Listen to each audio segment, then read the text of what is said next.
every 3 weeks until expiry of the 60 days.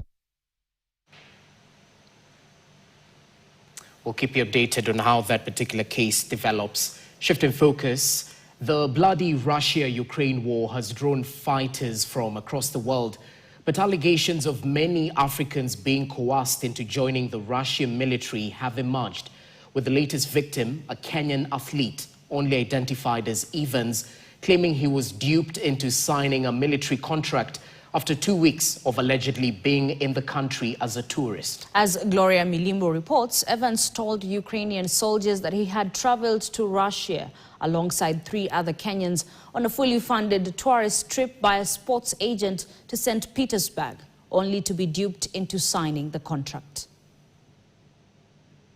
As allegations of coercion of immigrants into joining the Russian army continue to emerge, Ukrainian soldiers are said to have captured a Kenyan national who claims to have been duped into signing a military contract to fight for Russia. The man, identified as Evans, who claims to be an athlete and a father of one, says that a sports agent had duped him into entering an agreement with the Russian government to serve on the front line in the war against Ukraine. I went there as a visitor. After 1 day was remaining for me to go back to Kenya, this guy who received me in Russia asked me, Evans, how do you see Russia? I tell him, Russia is good. He asked me, will you like to stay here? I say, yes, but the problem is that my visa is expired. Evans' father alleges that he didn't know that his decision to extend his stay in Russia would come at a price, one that would later see him give up the tracks for military combat. I didn't know it was a military job.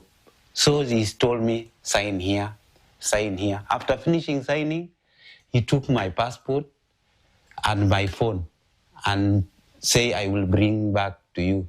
And that is how everything went wrong. At the military camp is where it dawned on him that this wasn't going to be an ordinary job, at least not what he had expected.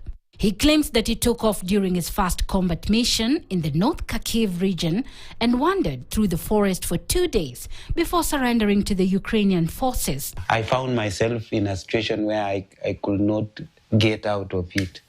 And I was fixed because I didn't know what I was signing. That sign messed my life. They were speaking Russian and I don't hear anything.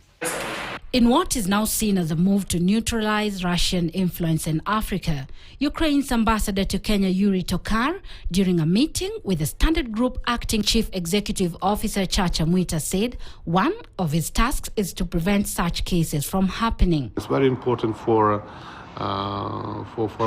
us, for society, and for the truth to be disseminated around the world. Like to do more interviews around the war and more interviews around the country and how basically people are surviving. As Kyiv strives to deepen its diplomatic ties amidst Russia's invasion, the 57th Brigade says that Evans is being held in accordance with the Ukrainian and international law. Gloria Milimu, KTN. Well, that story by Gloria Milimu takes us to a short break right here on KTN Prime. More updates after the break. Stay with us.